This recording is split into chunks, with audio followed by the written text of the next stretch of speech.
The Great Smokies. Nothing in my life had prepared me for the wonder of those mountains. Smoke blue and serene folded one behind the other. I counted 11 ranges rising up toward the vault of the sky. I didn't realize it then, but from the very first moment I saw them, the mountains were a source of peace and strength to me, always there to quiet my mind and satisfy my heart.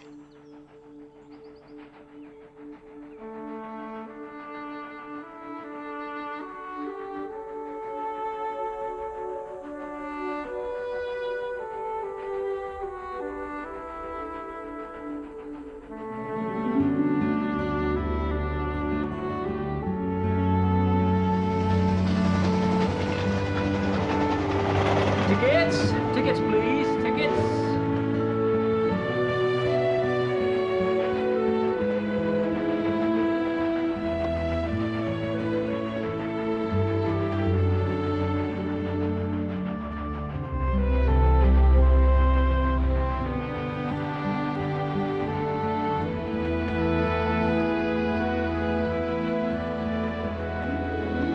I'd been protected at home. It's a wonder my parents let me go to the backwoods of Tennessee. But teaching in a mission school sounded so safe, and Miss Alice spoke at our church with such love of her Highlanders. I knew before the hymn was done that I would volunteer for Miss Alice Henderson's mission, and that my parents would be against it. But through all their pleas and arguments, I never wavered. Only the look of love in my mother's eyes as I was about to leave made my heart skip a beat. And the way my father held my hand while we waited for the train. El Pano, next stop.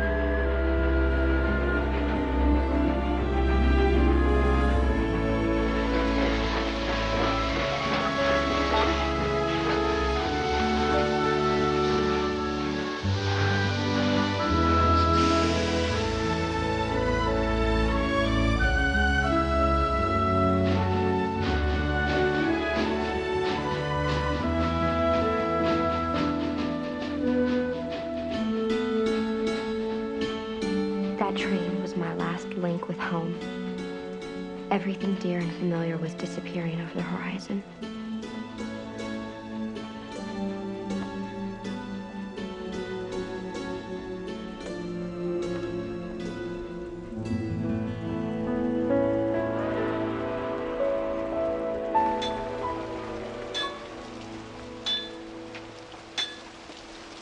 Excuse me. My name is Christy Huddleston. I've come to teach school in Cutter Gap.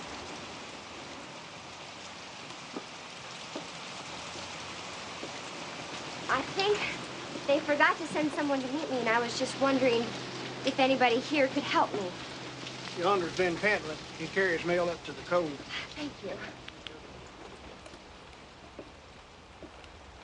Mr. Pentland? Mr. Pentland? Are you going to Cutter Gap anytime soon? As soon as I get on my boots. Letters be piling up something fearful. Could I rent a horse here? If you'd let me ride with you? I ride in fine weather, surely. No critter could make it in this weather. They'd break their legs in the mud. Oh, got to take Shank's pony. You walk? Well, it must be... 7 miles. It's a good 7 miles to Cutter Gap. All right. I'd like to walk with you. Nope, too hard for a city gal. Oh, no, you don't understand. I'm strong. Really, I am. I'm sorry, miss. It just wouldn't be fitting for a woman to go along with the United States mail. Neither rain, nor snow, nor heat, nor gloom of night shall stay these couriers from the swift completion of their appointed rounds.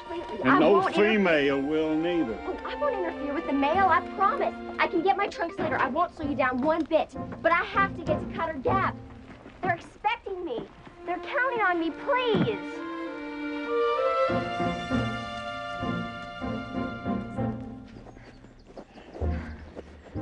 Women's skirts ain't the best for this. I'm fine.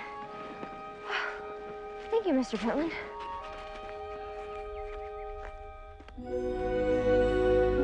How many families live around Cutter Gap?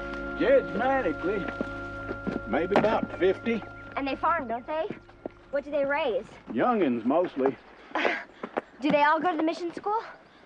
It depends. Might be different now with the new preacher. His name's Grantland. He's got a good wind in the pulpit, and he can tote a tune. And he ain't married. Hello! United States Mail!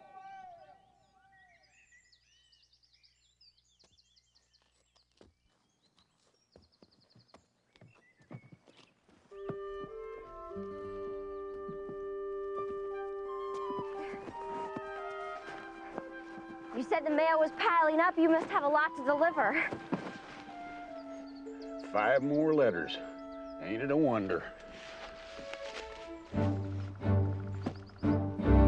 I tried to imagine a place where 6 letters were piled up mail. There's a way that's shorter, but it's so up-tilted you can stand straight and bite the ground. Hello! Hello! Around here, our best warn folks you coming, and they liable to say howdy with a rifle gun. That's wise. Now wait! Miss Huddleston!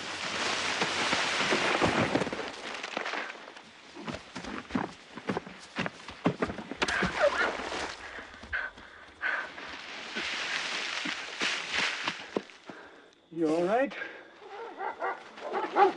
Get down! Get till you got more sense!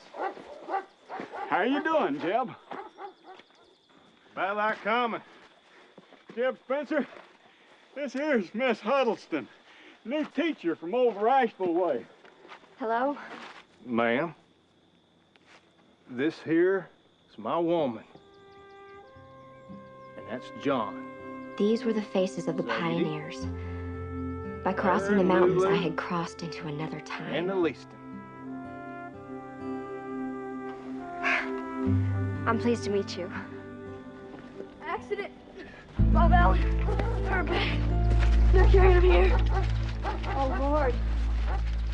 Bob's her brother. She was Fairlight Allen before she married with Jeb. Got Hulk and went straight for the dock. 2 boys shot each other up in Big Creek last night. John found me coming home. Stand aside, please. It's Dr. McNeil, only doctor for 50 Mile. He cut across Pebble Mountain. There's a big old popper up there. Must have got wind throat. Thumped him right on the head. We was out hunting squirrels and the old hound dog nosed him out of the brush. The tree was still on him. Bob was going to El Pano to fetch the new school teacher. We best get him up into the cabin. Go. Give me a hand, all.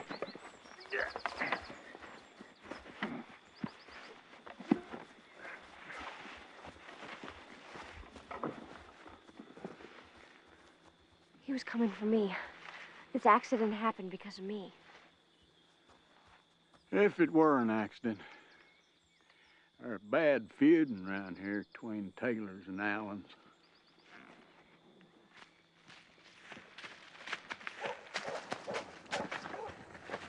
Must be pretty bad they run for Bob's wife.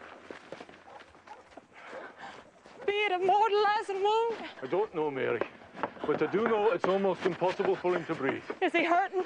He's not, for sure. He's in a coma, like a deep sleep, but it's getting deeper all the time.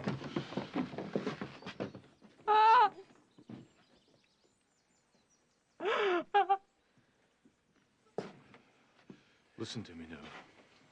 When the tree fell on Bob, it made him bleed inside his skull. If I leave the bleeding there, Bob won't live. Now, there's one chance, and that's to bore a small hole in the skull to let the bad blood out. Now, I've never tried this operation. I've only seen it done by a professor of mine. And I won't lie to you, Mary, it's risky. He might die, but without it, he surely will. I say no.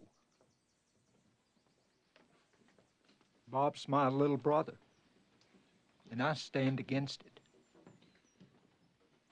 You ain't a believer, Doc. Life and death is in the hands of the Lord, and we've no call to tamper with it. No, Alt. We can't just let him go. We got 6 young'uns. Anything happened to Bob, I reckon we couldn't stand it. Try the operation. I want you to try.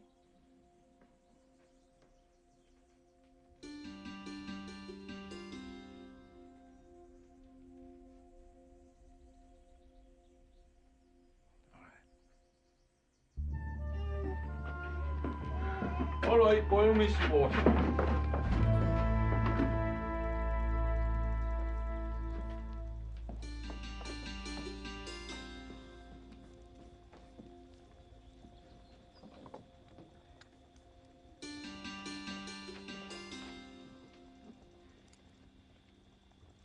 Confound you, little scamp.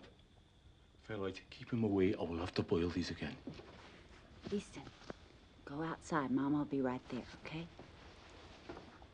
All right, children. Everybody outside. Come on.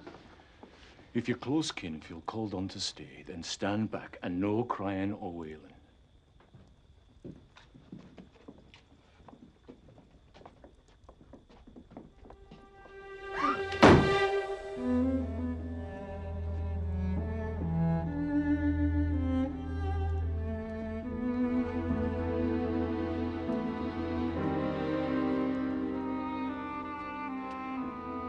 That's fine, Mary. That should be helpful. Jeb, can you take care of Mary until this is all over?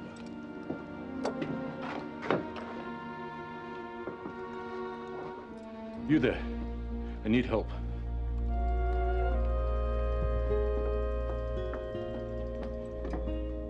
It's ether. Hold it loosely over his mouth and nose. The sickly smell of ether and the thought of what the doctor was about to do made me lightheaded. Get out. No.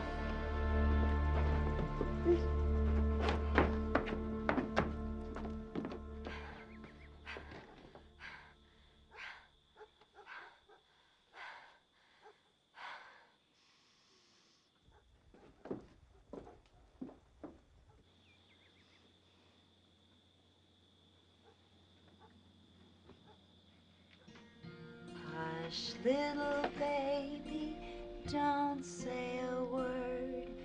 Mama's gonna buy you a mug. Mrs. Spencer didn't seem like a poor woman stuck at the back of beyond. She was a Highland princess who should have been wearing silks and satins. Mama's gonna buy you a diamond ring. And if that diamond ring gets brass, Mama's gonna buy you a looking glass. And if that looking glass...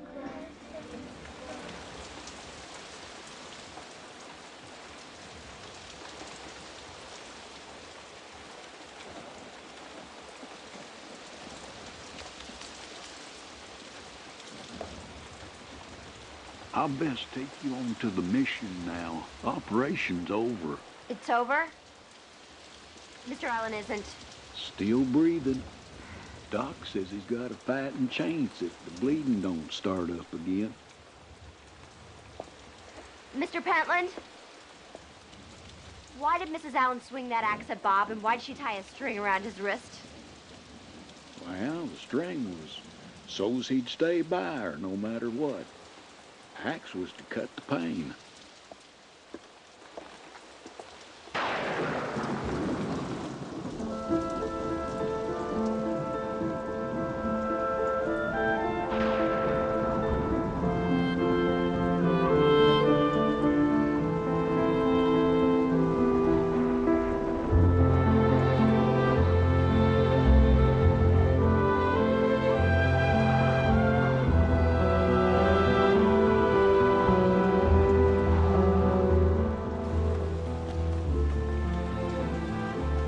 It wasn't till we'd almost reached the mission house that I realized the toll the day had taken.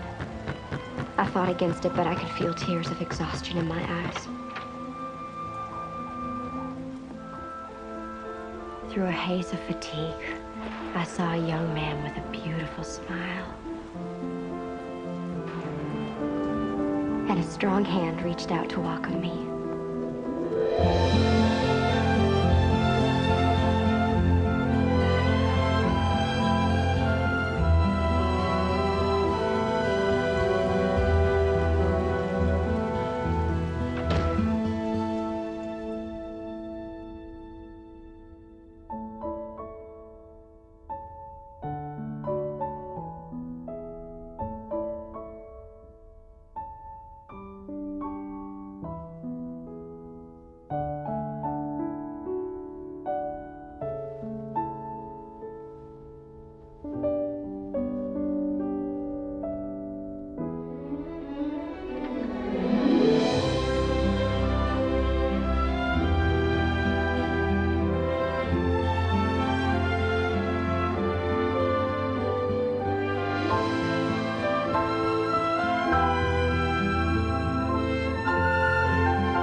David can build whatever he sets his hand to. Miss Grantland, where is the school? Same as the church. We can't afford two buildings where one would do. It's very thrifty. School during the week and church on Sundays. My brother's only been here a short while, but he has accomplished a great deal. He did most of the work himself. You can't count on the mountain men at all. I'm sure he's done wonders. Both of you have. He begged me to come and keep house for him. Said he couldn't get along without me. Miss Grantland, I know a stranger just barging in must feel like a terrible disruption in your lives. Miss Alice will want to talk to you, probably at the school.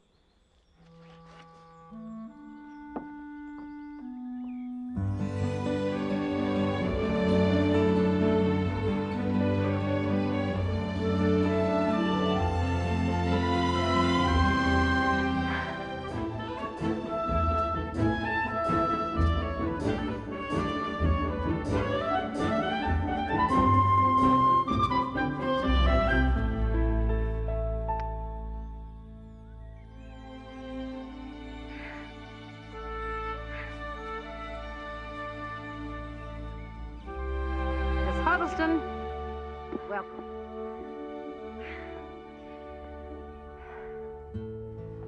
It's so beautiful here.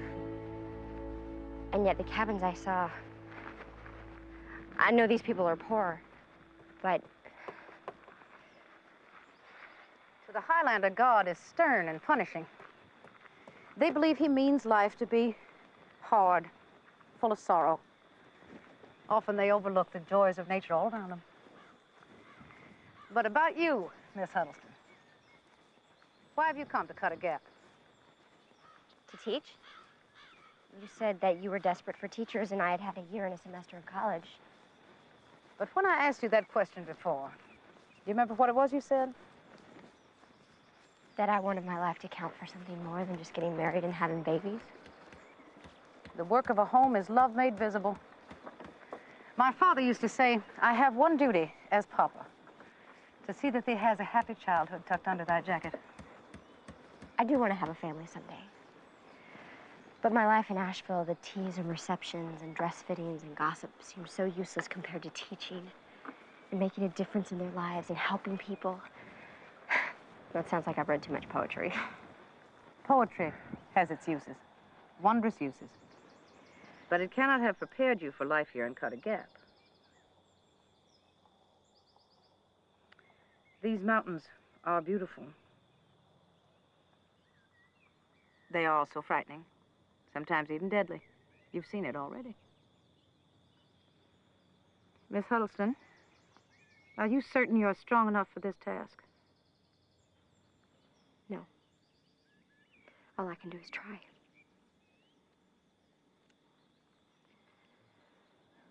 I probably seem very young and innocent to you.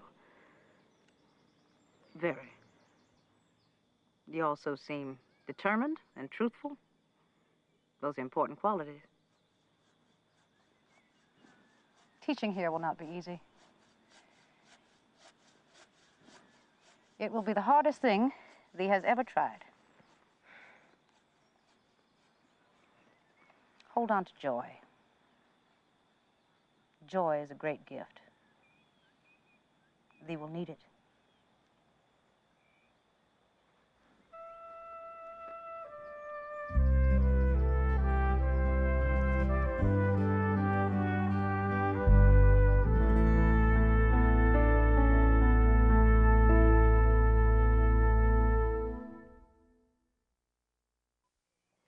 That first day of school, I was terrified.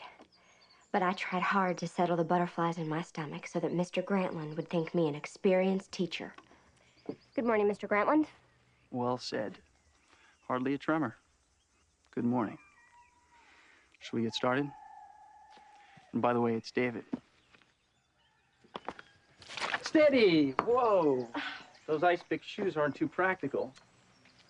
I was just trying to look taller. Well, there's no need to impress the children. They're very glad you're here. They're not wearing shoes. They're too poor.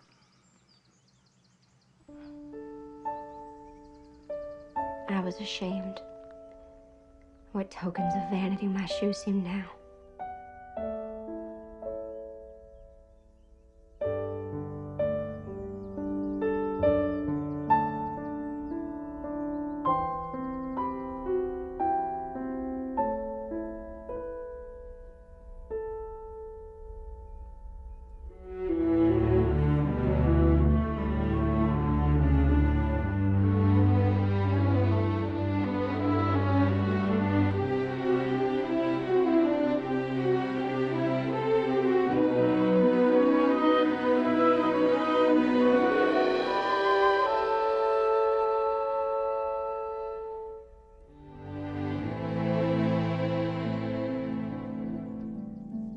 Teacher, I've come to see you and to swap howdies.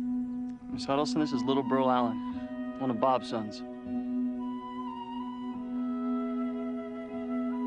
I'm pleased to swap howdies with you, Burl. And I was happy to hear that your father's better.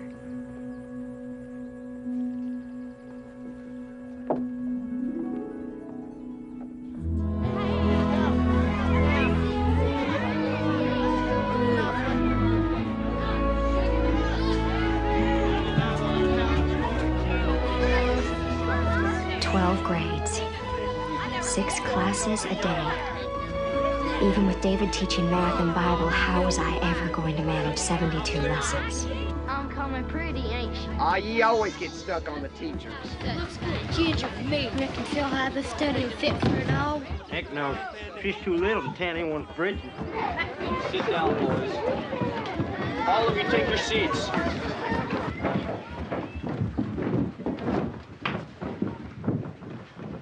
Miss Huddleston has come all the way from Asheville to be your teacher. She was persuaded by Miss Alice to undertake your education. And that's no small thing for somebody to do. It meant sacrificing time with her family, uprooting herself. There were tiny ones as young as Coming 5, to a place she's and never several even who looked seen older than before. I. Some were sleepy. We're all very I grateful find to out her. they'd gotten up before dawn to walk here. And I Many know had you'll faces treat her too with old and kindness sober, like and the faces respect of old men and women. she deserves. Thank you, Mr. Grantland. You must have many important things to do, so I won't ask you to stay.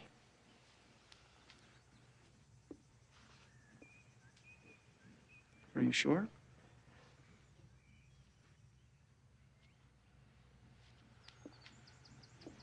That's Lundy Taylor. There's a feud between the Taylors and the Allens. Lundy's never been to school with any of the Allen children before. I'm sure we'll get along just fine. Thanks so much. If you're sure.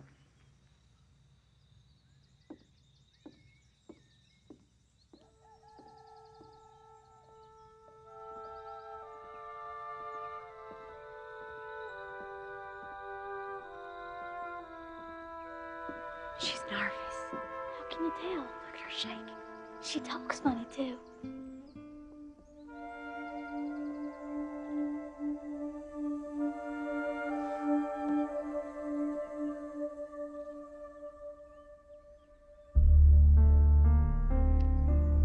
Sit up straight, Lundy Taylor.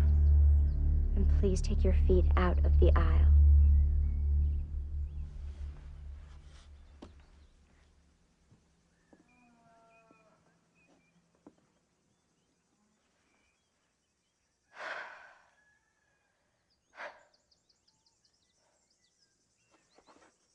Thank goodness for a familiar face.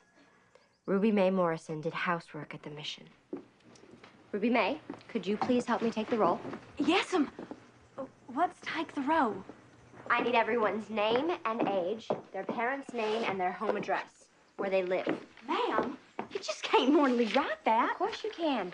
You watch me do a row and then you'll see. Name, please. Front name be Sam Houston. Back name be Holcomb. And what's your address, Sam? Generally, go by Sam Houston, ma'am. All right. I beg your pardon. Where do you live, Sam Houston? Well, an awful smoke first kept you cross distracting me. Cutter Branch, I hoped it wasn't any of the children, but I didn't know what else it could be. best way. When you come to the fork in the trail, you just scoot under the fence. Thank you. We'll get addresses later.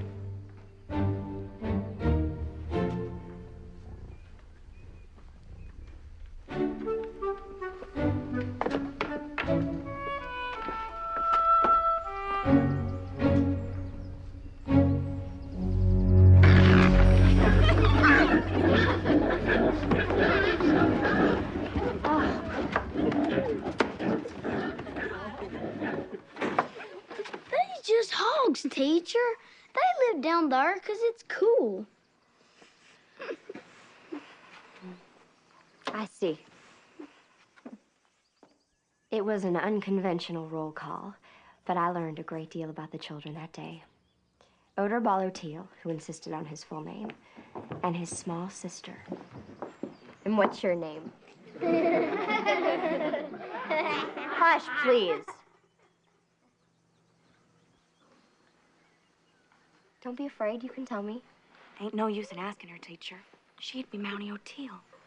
She don't talk, teacher.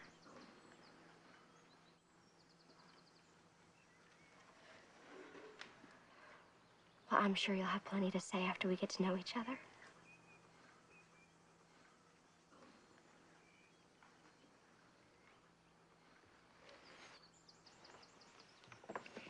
Teacher, I worked these figures.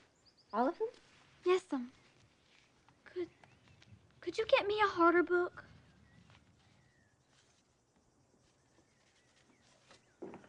I'll surely try as 80. Zachariah Holt. Plumb crazy, ain't your name tall? All right. This is no time for fooling. We have a roll to take. Now, what's your name? Zachariah Holt. Teacher, he be a packing lies. You can tell. Just look at his ear. All the Holts, when they tell a whopper, their ears twitch.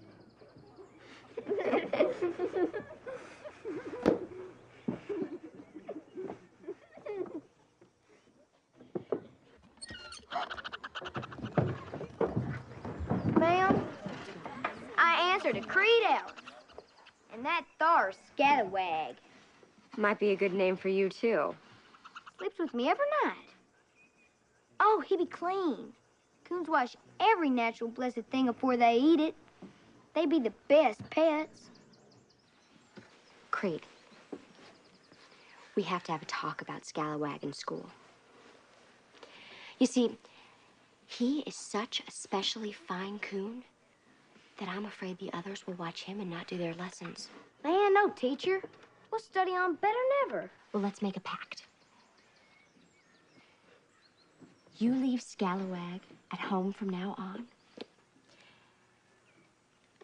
and I'll let you bring him to the last social, the big recitation before school closes. He'll be part of the entertainment. Everybody in the cove will see him. Honest?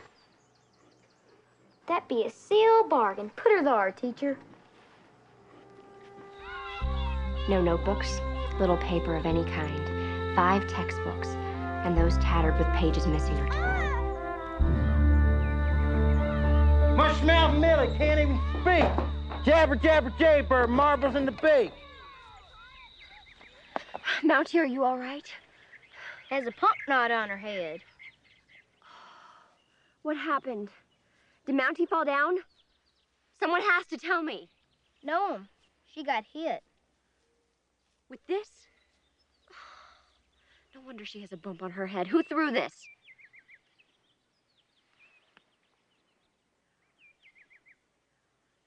Of course Lundy wouldn't admit to throwing the rock, and that's just one problem.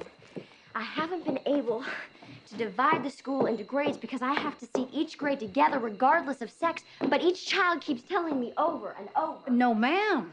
I can't sit next to no boy. This ain't no courting school. My pa will take me out if you make it a courting school. Exactly. Stand firm. Grades together. They'll get used to it. And where do I begin to correct English? Sometimes their grammar is awful, but I would hate to lose the traditional way they speak. And why do they insist on being taught Latin when they just need the most basic subjects? Because they're what they call long-headed. Stubborn Scots and equally flinty Irish and German. Some of the children have trouble concentrating. I think it's because they're hungry. And they have bad vision. They didn't tell you that. They're much too proud. No, they didn't tell me that. But their eyes are bloodshot and they shield them from the light. And then there are the pigs. Farmers round here let their pigs wander free to fatten up on what they can find. Well, they don't help my teaching efforts one bit. Twice today, they nearly drowned me out. It isn't in the curriculum at Teachers College. The solution is speak up.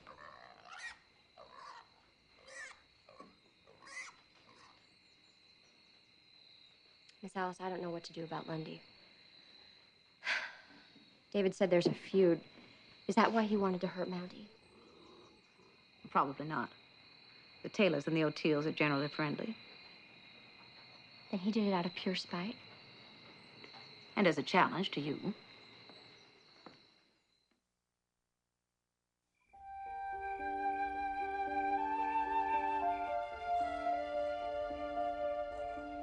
I couldn't stop thinking about Mountie O'Teal.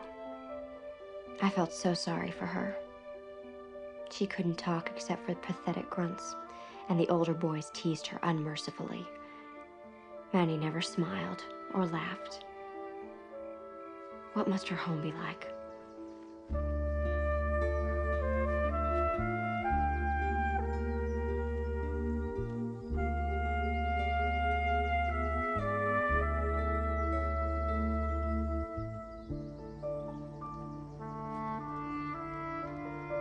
Hello, Mountie. How are you? Mom! Mom! Come quick! Mom! It's teacher! Mom! Mom! What you squawking for? What can I do for you? Mrs. O'Teal? I'm Christy Huddleston, the new teacher. I came here to talk to you. Wait, I swan. Wait, come on. Come on in. Come on. Come on in. The stench was overwhelming. Sit. I was glad Mrs. O'Teal had left the door open. So, tell me, how's my young'uns doing in school? Well, I came to ask you about Mountie. Why doesn't she talk? Well, I don't know.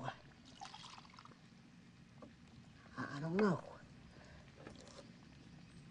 I ain't got time to study on it much, neither. What with the young'uns to feed and care for, and then I got the place to tend to. Isn't there a Mr. O'Teal?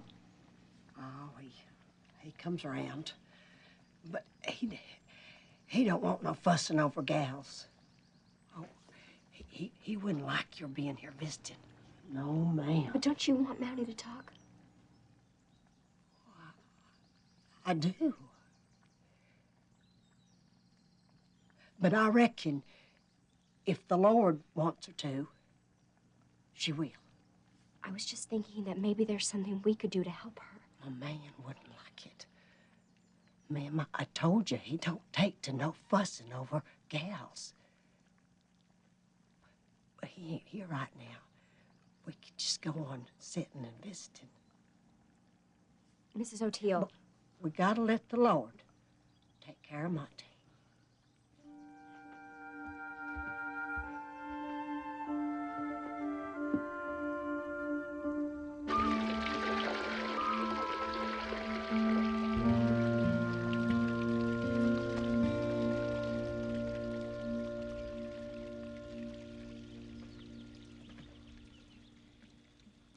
I don't belong here. I'm going home. I'm sorry about the children, but it's no use. Perhaps it's just as well this happened. Now you can decide to stay or go based on the truth. How life really is here. Is life what I saw at the O'Teals? The pain in Mounty's eyes? Every bit of human life has a dark side. We Quakers believe in seeking the light within. The light is that of God. Those called to serve act fearlessly according to the light. But it won't come to you unless you open your eyes to the grief and pain all around you. I'm not so sure I understand, but I want to. Christy Huddleston, who are you? I wish I knew. All right, then, here's a question to sleep on. Were you meant to come here to serve and to work? Or are you only running away from home?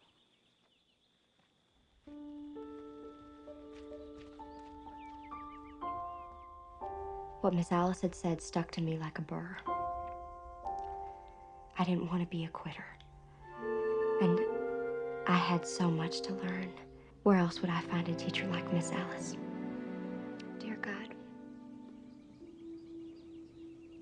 when I came here, maybe I was partly running off from home for fun and adventure.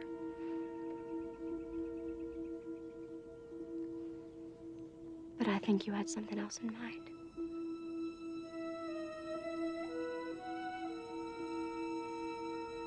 What I'm trying to say is, if you can use me in this cove,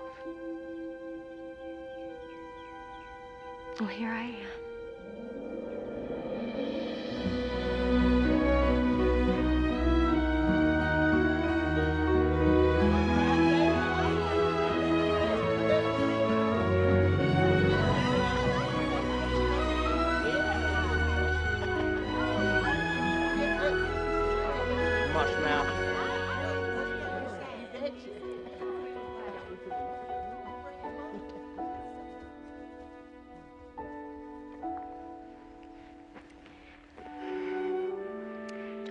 Attention to them, Mounty.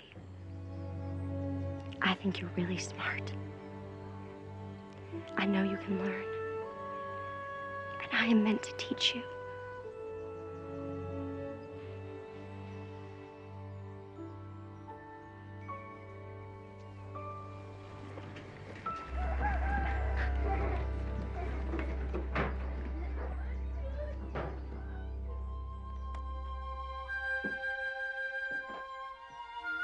I reckon I'm about ready. To understand my children better, I assigned a theme. What do I want to do when I grow up? When I grow up, I want to have a lot of shoes. 2, 3 pairs even.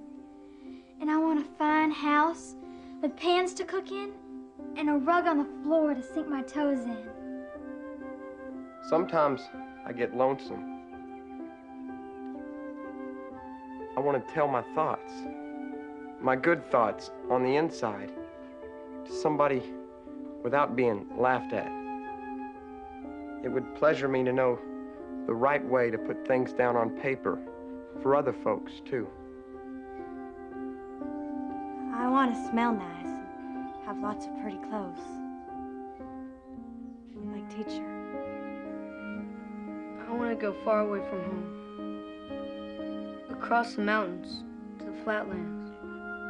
Get me a fine job with plenty to eat. Thought at your question about growing up. See, I discussed being a slick-faced boy. I want to be a man now. I would be proud for a woman like you to claim me for her fella. 'Cause when I set eyes on your hair and your pretty clothes that fit so neat, I cannot think about my buckler. That will do, Lundy.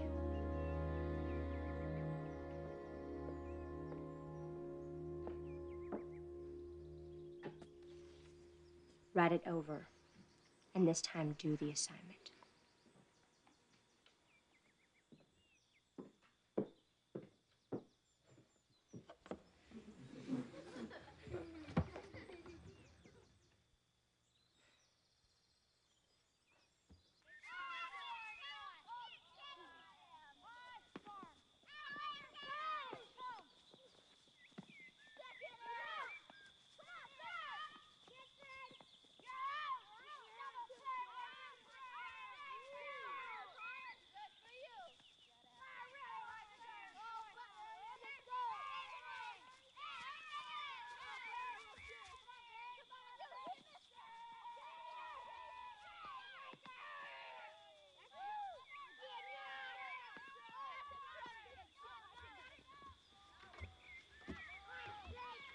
Done. Your spelling's atrocious. But the composition is better. You could do well in school if you tried a little harder, Lundy. All right, now go eat your lunch. I ain't got none.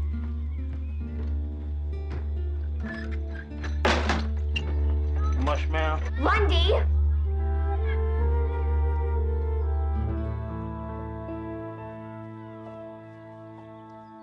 Come in, Mountie.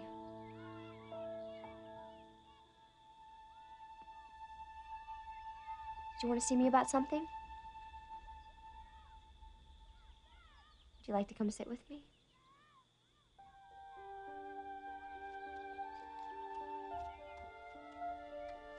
She tugged at my heart. Her hopeless coat had just one button. More than anything, I wanted to make Mountie smile. I suddenly realized how starved for affection she must be. I'm glad you're here.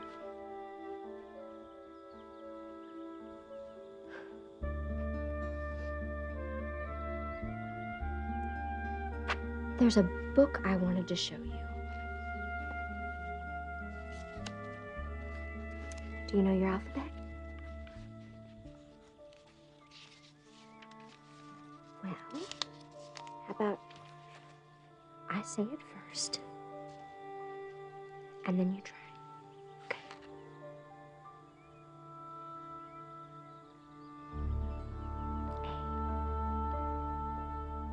A. B.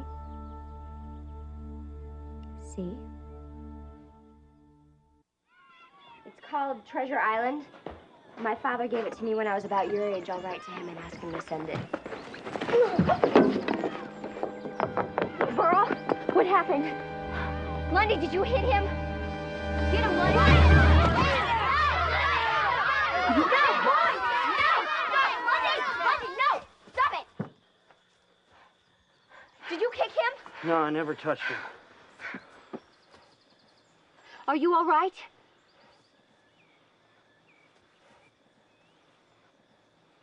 Fine as frog hair, teacher. I fell down is all. Are you sure? Yes'm. I will not tolerate bullies. If I catch you hurting anyone else, I'll inform your father. You don't care. Then I'll turn you over to Mr. Grantland. He's bigger than you are. We'll see how you like that.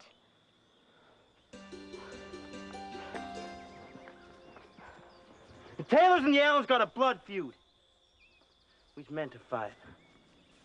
Nobody is meant to fight. There will be no feuding in my school, Lundy. Miss Ida said feuding was a plague here, pure and simple. But Miss Alice held out hope because Lundy Taylor was at least attending school with the Allen children, and that had never happened before. I tried to be hopeful too, but I was troubled by the violence.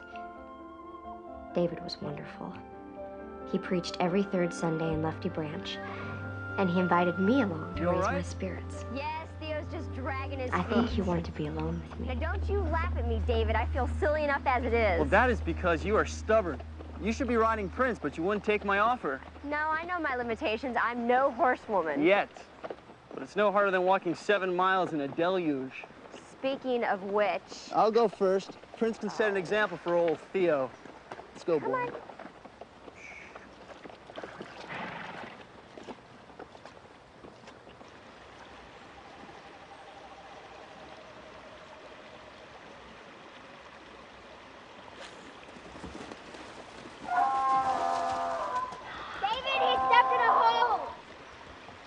Stay on his back. Hang on.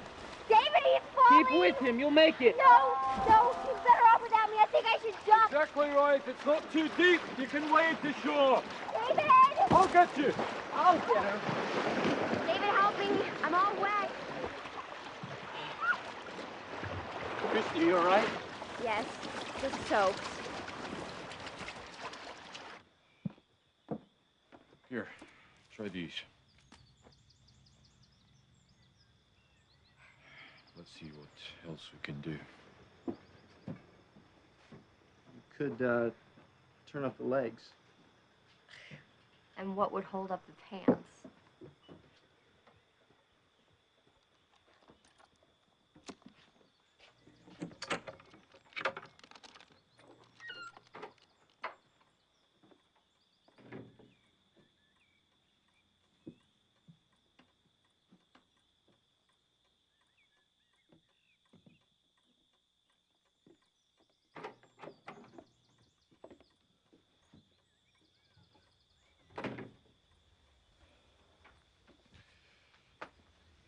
Will this do?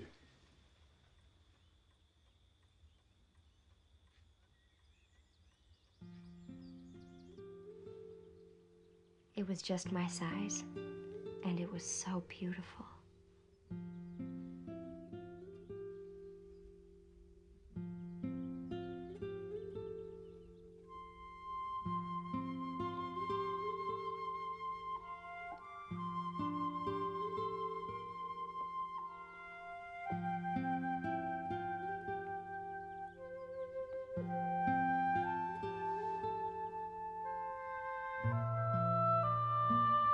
I wondered who the dress belonged to, and why Dr. McNeil locked a door in a community where people hardly even bothered to shut them.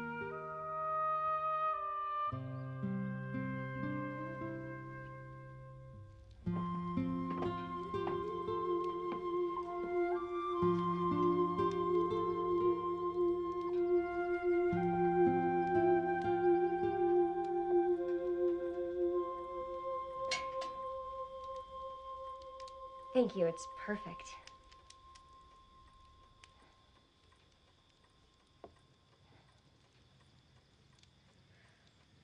Can I dry these by the fire?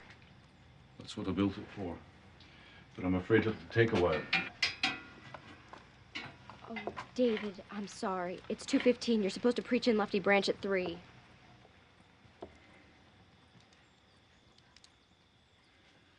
You stay here. I'll go on to Lefty Branch. By the time I get back, your clothes should be dry.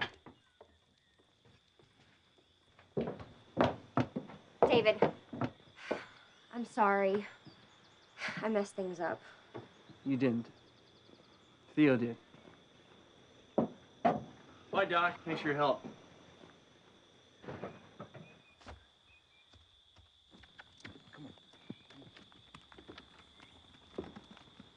You're a quiet one for a female.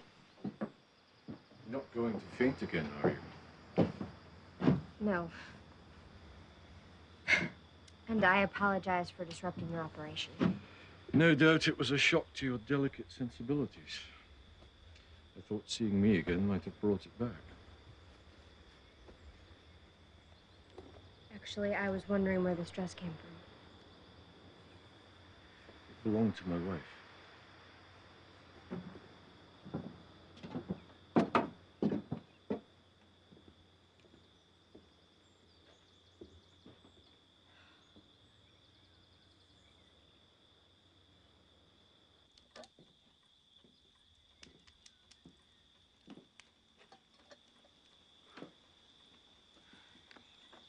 I was wondering where you came from, too.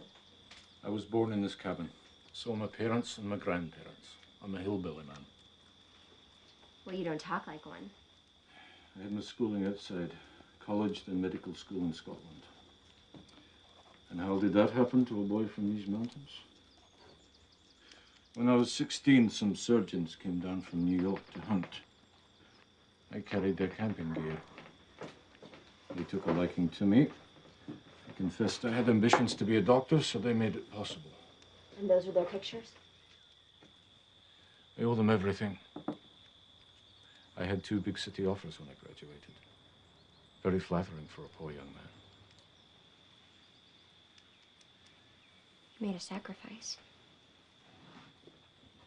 But since you did come back, I mean, conditions are so bad here, I just don't see that. That I've accomplished much? You're young, Miss Huddleston, and naive. And you've made some sweeping judgments, haven't you? Some things are obvious. Like cabins being so dirty and smelly, I lost my supper after one visit.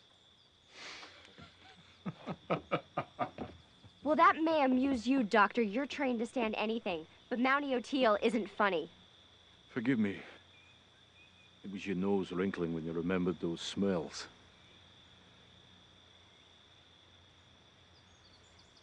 No. Mountie isn't funny.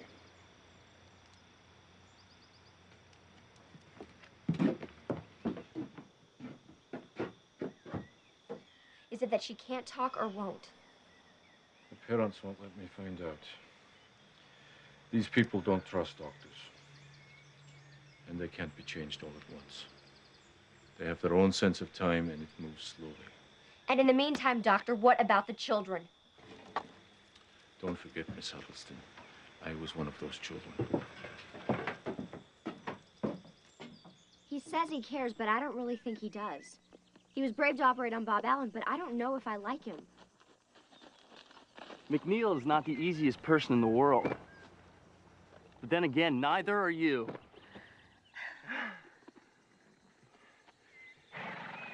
Christy, has anybody ever told you that your hair smells like roses?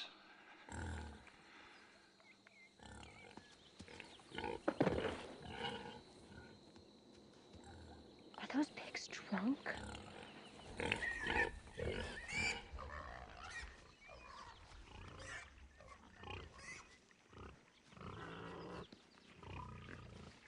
David, what is it?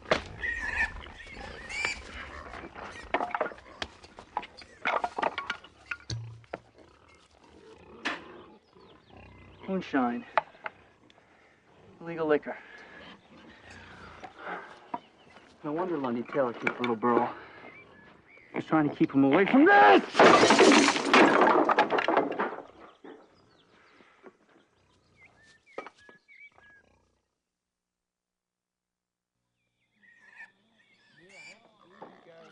By Monday morning, most of the cove knew about the hidden liquor. Everyone agreed the most likely culprit was Lundy's father, Birdseye Taylor, a notorious moonshiner who had nothing but contempt for our mission. Good to see you're up and about. No ill effects from your swim, no chills or fever? None, but thank you for coming to check on me. I didn't. I was on my way back from Raven Gap when I heard the news. He's a damn fool. Why? Because he's angry that someone used the church to cover up a crime? Because he doesn't understand what he's getting himself into. There's more than enough evidence. All ready for the federal marshal. I lay odds it points to Birdseye Taylor. The marshal's a mistake. Whoever did this doesn't see it as a crime. Making liquor's against the law, isn't it? And drinking it leads to feuding and killing. And you think you won't cause killing if you try to stop it? Moonshine is a necessity here. Without it, they can't survive. Did you ever hear of the Whiskey Rebellion? It happened in 1794. There are precious few roads here now. Back then, there were none. The farmers couldn't get their grain to market like the Flatlanders, so they turned 8 bushels of corn into 16 gallons of whiskey and took it out on mules. Well, when the government decided to tax whiskey, the farmers were so outraged at the unfairness, they started an armed rebellion. Well, this is 1912, not 1794. And these people still scratch out a bare living.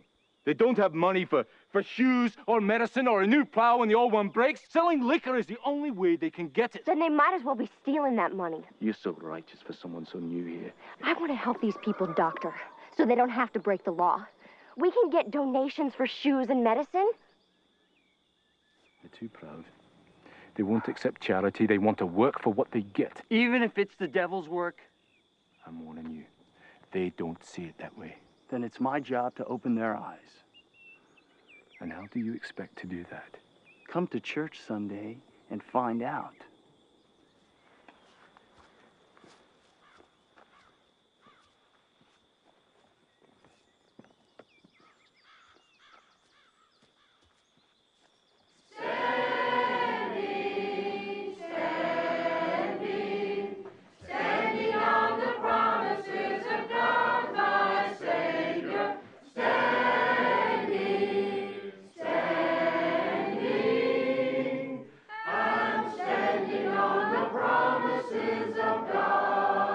It was much more crowded than usual.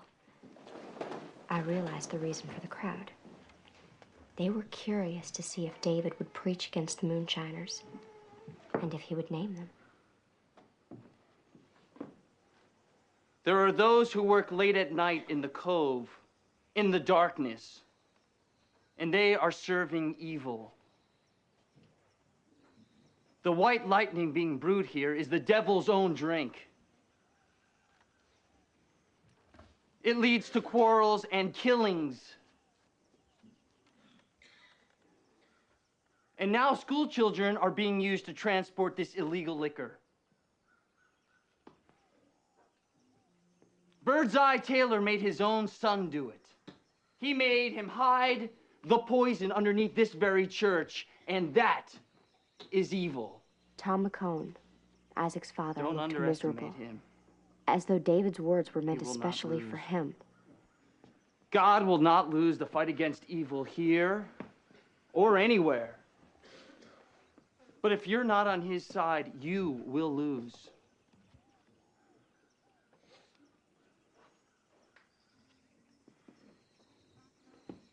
How many of you want to be on his side? How many of you want to fight evil in his name? Do you?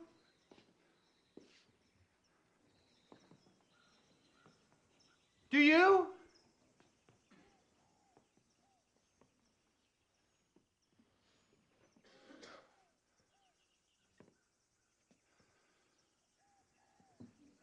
Do you?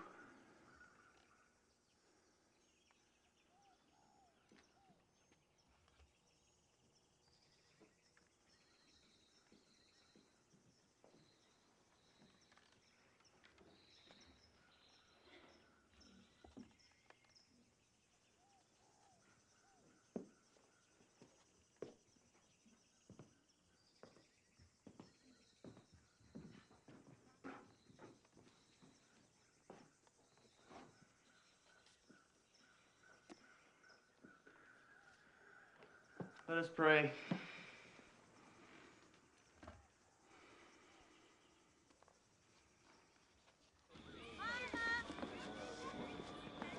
Mrs. Spencer, nice to see you. Miss Christy? Something wrong?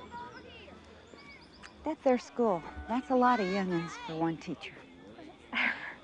They're a handful, all right, but I'm enjoying them. Each one has something special. Like your Zadie. I've never seen anyone so quick at arithmetic. She's plumb tickled with the learning she's getting. All of my children love school.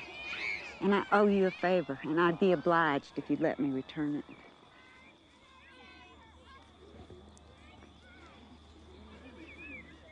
Would you Care to walk with me and maybe pick some late berries? Mrs. Spencer, that's the nicest offer anyone's made me since I left home. I'd love to.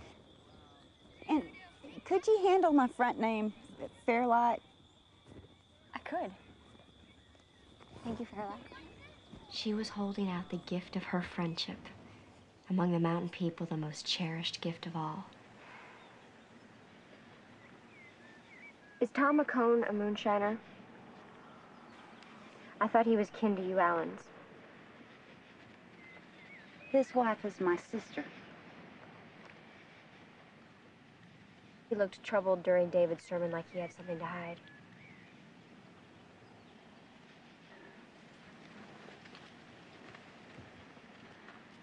Opal got real sick when her last baby quickened.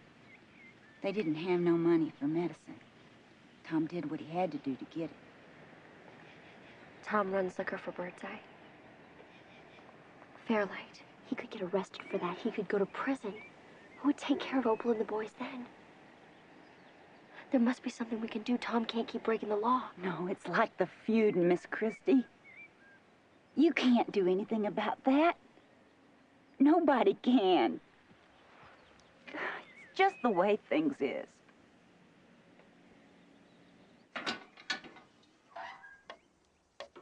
The next day, Lundy Taylor was back in school as if David's sermon against his father had never happened. Can I clean the blackboards for you, teacher? Let me reach those high places real good. In a minute, Lundy. First, we have to talk about the liquor under the school. Who put it there? Teacher, I don't know nothing about no liquor. Morning, teacher. Oh, good morning, Rob. You're here early. Reckon I can get some studying done before the others get here? That's fine.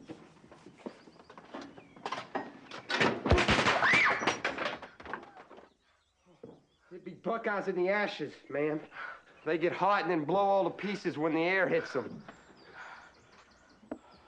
No, ma'am, teacher. I wouldn't do that. Not me, teacher. You built the fire, didn't you? Yeah, but I didn't put them buckeyes in there. Just like you didn't hide any liquor under the school.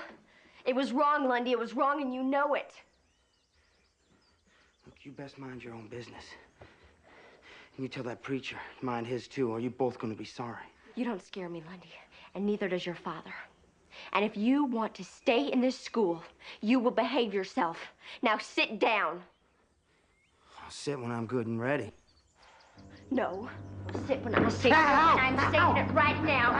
Now you sit down, Lundy. No woman's gonna tell me what to do. You and your school, you can go straight to hell! The minute he left, I was sorry I'd lost my temper. I was even sorrier when Lundy hadn't come back after 3 days. How could I teach him right from wrong unless he was in school? And how could I get him back there except by talking to his father? I knew that neither Miss Alice nor David would ever agree to my going alone. So I slipped off without telling anyone.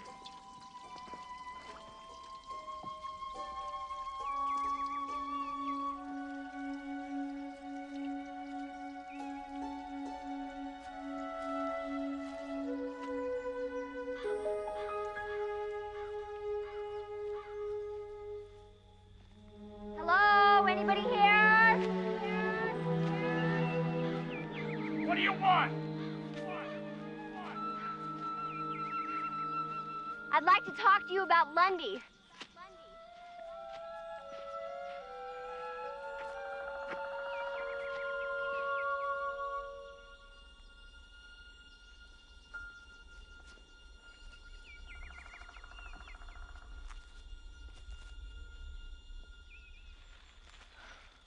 Lundy, we've missed you at school.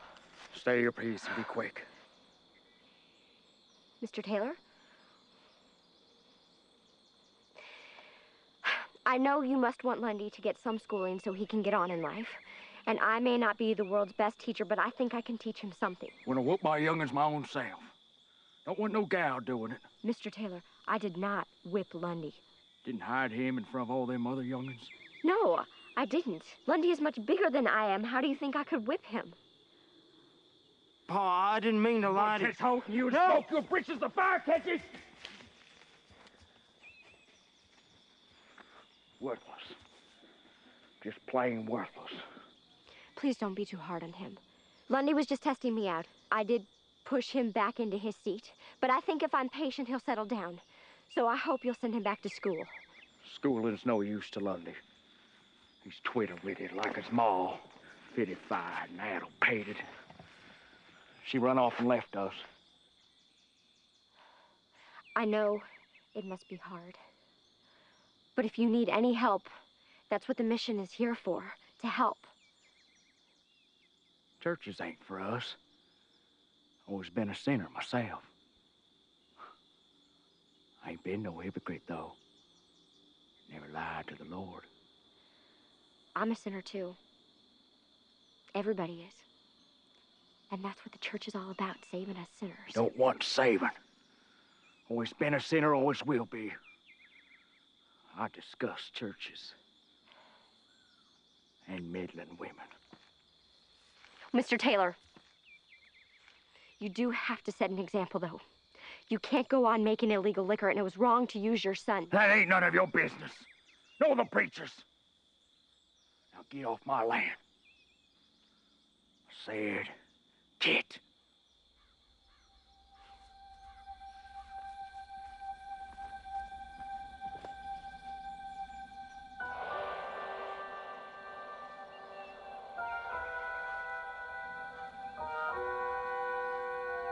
Please, Mr. Taylor, don't punish Lundy because of how you feel. Send him back to school.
Ever hear the corn shuck that white lightning?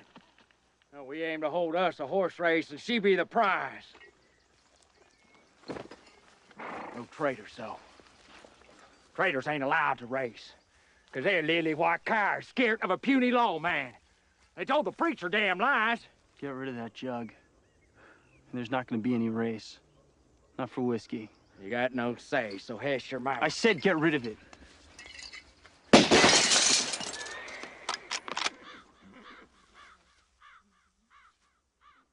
Mr. Taylor, it is common knowledge that I am a better shot than you. Or your boys. For that matter, I think I might beat you in a horse race, too. But since there's nothing left to race for, I think it's time you went home. You'll be the ones to clear out. Outlanders got no right teaching our young'uns. Send them back to this here school. Your answer to me. I asked you to leave, Mr. Taylor.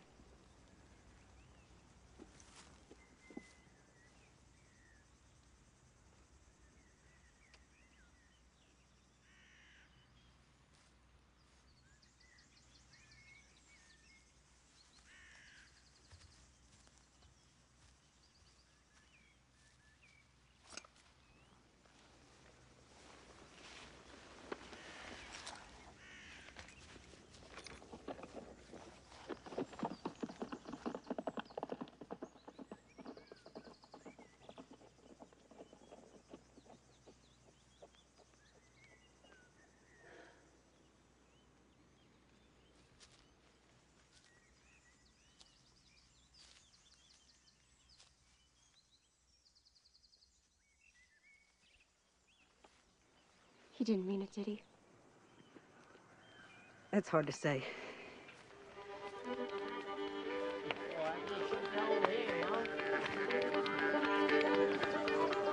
That was the bravest thing I have ever seen. There's nothing brave about using a gun. I'm Quaker, born and bred. It's against everything I believe to settle a dispute with violence. It was the only way. It is never the only way. Miss Alice, if you hadn't taken that shot, someone might have gotten hurt, even killed. You saved lives. By threatening to take one. It was wrong. I was wrong. Don't put me on a pedestal. I don't belong there. I do admire you, Miss Alice. Don't. I had a child. Once. I had a child. But I never had a husband. And I lost my child through my own selfishness. When she needed me the most, I closed my heart. I'm not a saint. I'm flesh and blood. I have made a great many mistakes.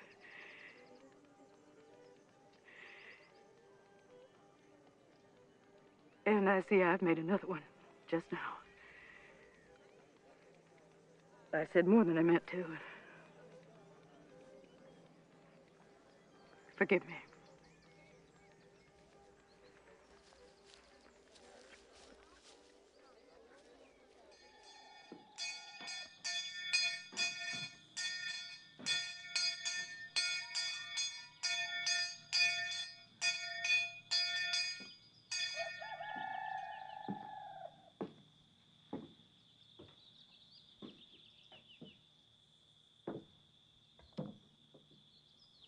I am not going to be intimidated by Birdseye Taylor. I am going to teach as usual. Thanks to my father, we have new books and maps. Even an illustrated edition of Peter Rabbit. I thought it might entice me to you. Christy, the odds are they're not gonna come. At least not for a while. I won't believe that. I can't.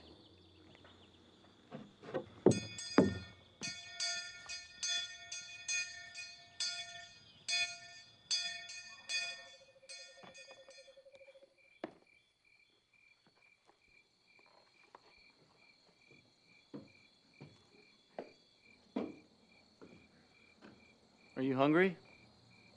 No, you go ahead.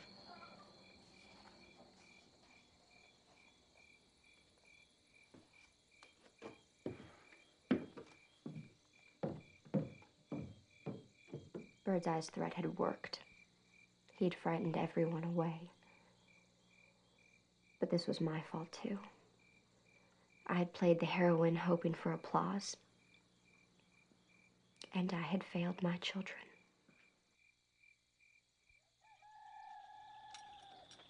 Sweet are the uses of adversity. Is that from the Bible? Poetry, Miss Huddleston.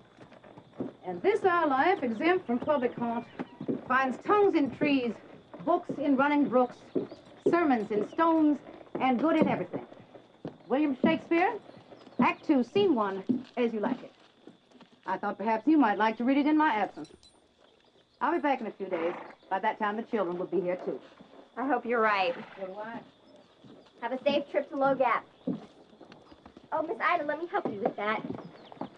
Thank you. I don't know why I bother. With everyone scared to come to school, we may as well pack up and leave. No, we can't. We have to keep faith. Probably an animal, one of the pigs. Oh, my Lord. Tom.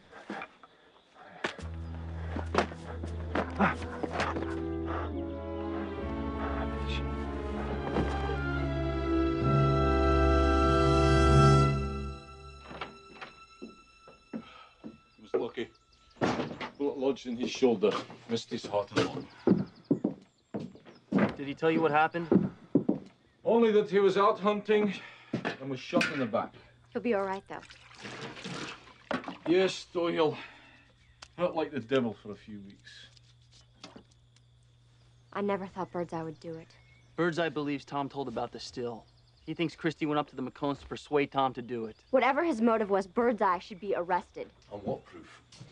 The man can shoot the eye out of a raven at 50 yards. That's why they call him Birdseye. If he wanted to shoot Tom, he wouldn't have missed. Let them cool off. Close the school for a while. And give in to the bullies? No, Doctor. No, I was sent here to teach school. And if I have to wait in that empty schoolhouse until next spring, that's what I'm going to do.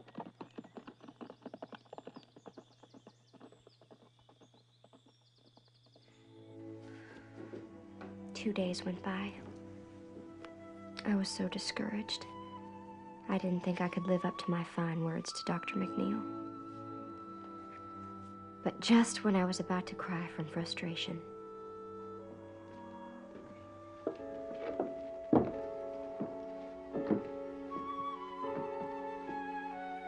It ain't right, Miss Christie. You're trying to do good here. And young'uns gotta have their learning. Ain't no kind of life without it. Now, John's helping his daddy at the farm, but here's the rest of them. Come on, children.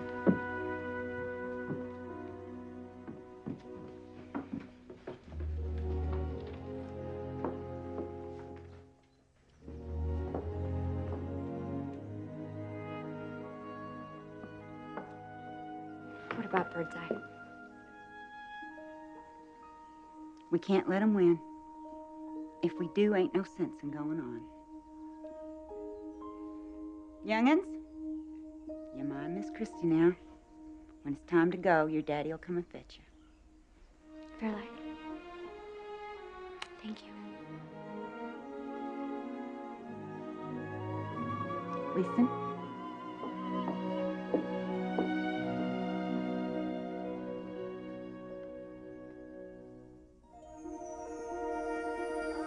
Fairlight's loyalty warmed my heart.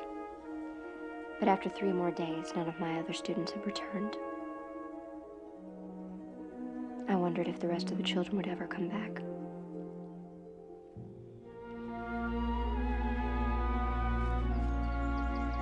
It's been a week already. What if they're the only ones who come back? They won't be. Patience, Miss Huddleston, is still a virtue. Dr. McNeil says it's our fault. I shouldn't have provoked Birdseye. David should not have named the moonshiners. Dr. McNeil believes in perfection. He expects it from himself and everybody else.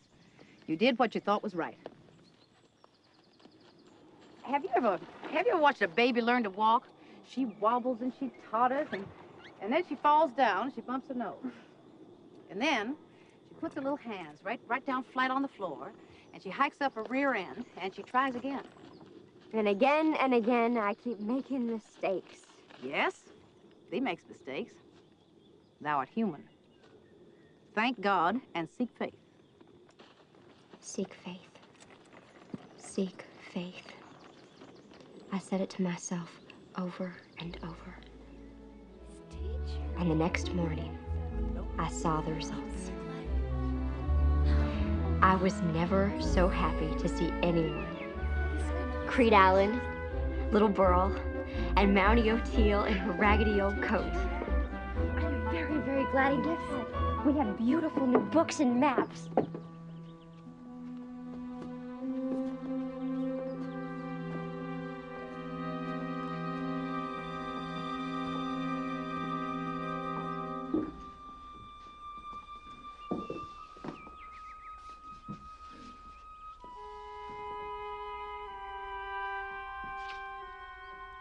It had to be Lundy. But how could anyone do this? Did Lundy and his father hate me so much? Teacher, ain't it true, teacher, that God loves everybody and the winds got love everybody too? Even them who done this?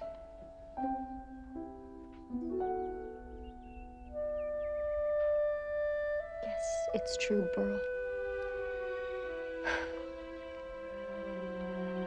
Sometimes it's very hard.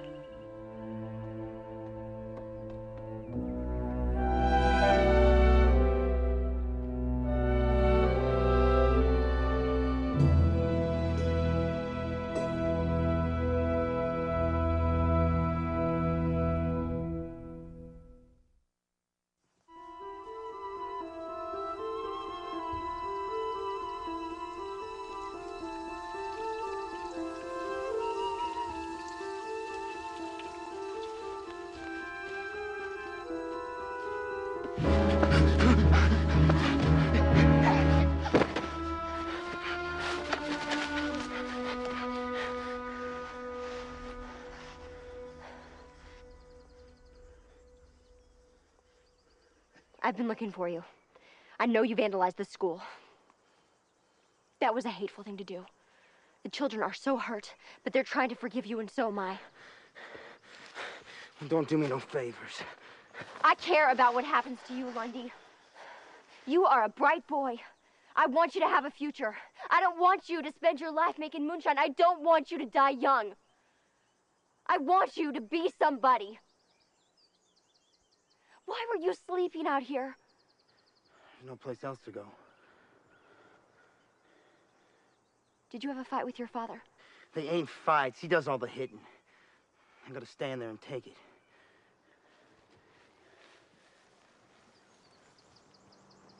You were reading? David Copperfield? Give me that. This David Copperfield, he never had nothing either, right? But he grew up to be a fine gentleman. He showed everybody. Well, I can do that too. No matter what my pa says. Yes. You want to come back to school, don't you? Now, I can't come back to school. My pa won't let me come back. Yes, you can. We can start all over with a clean slate. We can forget everything that happened. Do you remember when you rewrote that composition for me? You showed real promise. Get away from her, boy.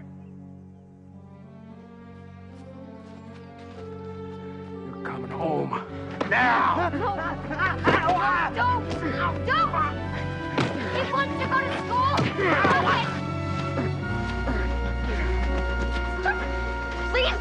Please! Don't do this!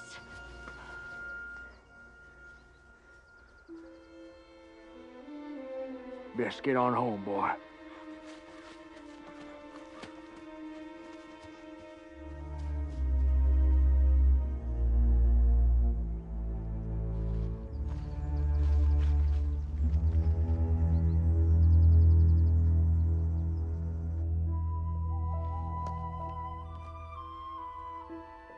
Dear Father, a terrible thing has happened. All our books have been ruined. It's made me think that you and Mother were right. I'm not meant to be here.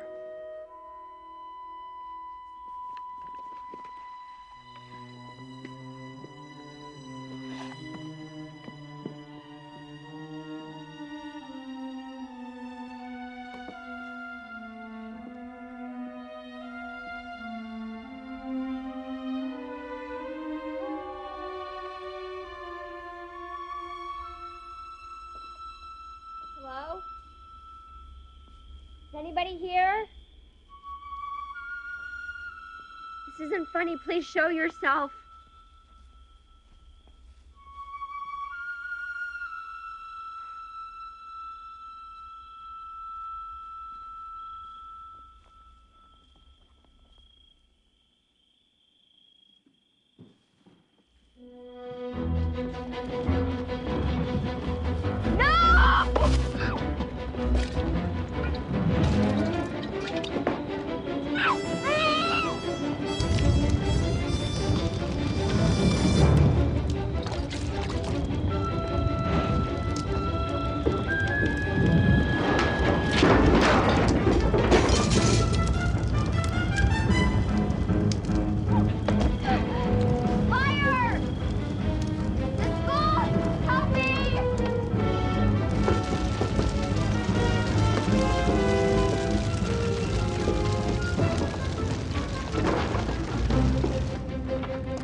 school gone?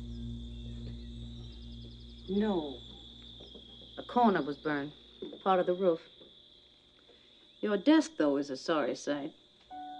Jeb Spencer saw the fire from his place. He and his boys helped David put it out. You haven't talked much about it.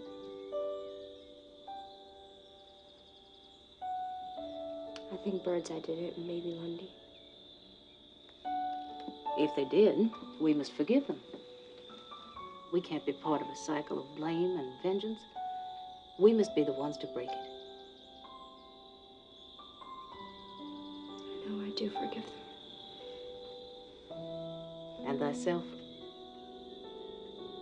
Believe me, child, it's the only way to make a beginning.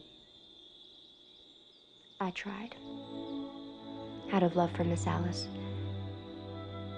But I couldn't forgive myself. The fire had been a clear sign I was doing more harm than good here.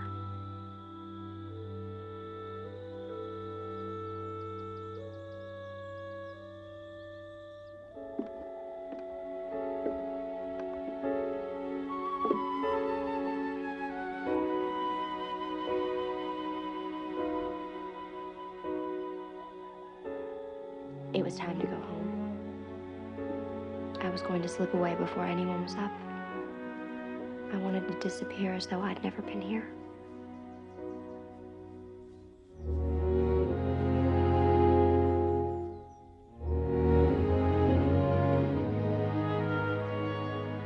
Before I could leave, I had to see the schoolhouse one last time. It was only a room, but the memories it held were so precious to me. Even Maddie's old coat. Teacher, I've come to see you and swap houses. Teacher, I worked these figures. Could you get me a harder book? I want to smell nice. Have lots of pretty clothes. Like teacher. Suddenly, I was determined to do one thing before I left.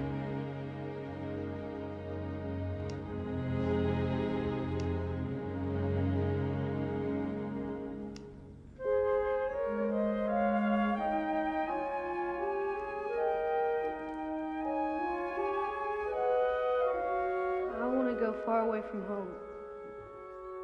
Cross the mountains to the level lands. Get me a fine job with plenty to eat. It would pleasure me to know the right way to put things down on paper for other folks, too. Generally, go by Sam Houston now.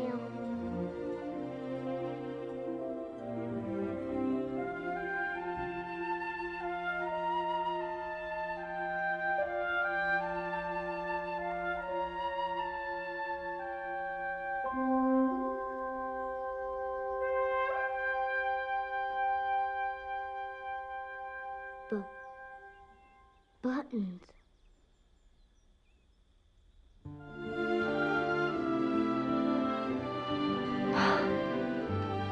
Tony, you can talk.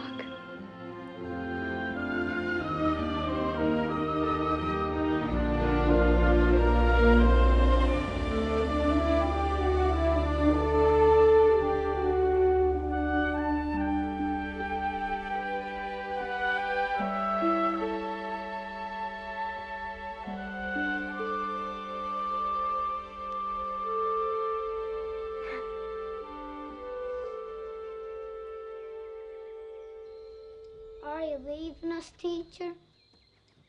Are you going back to the Livelands?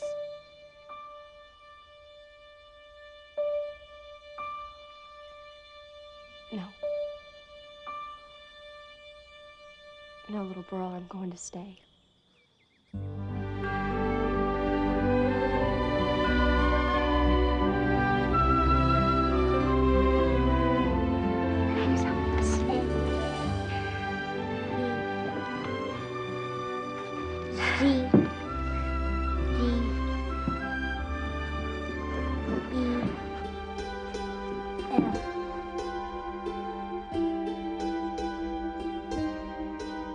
Christy Huddleston.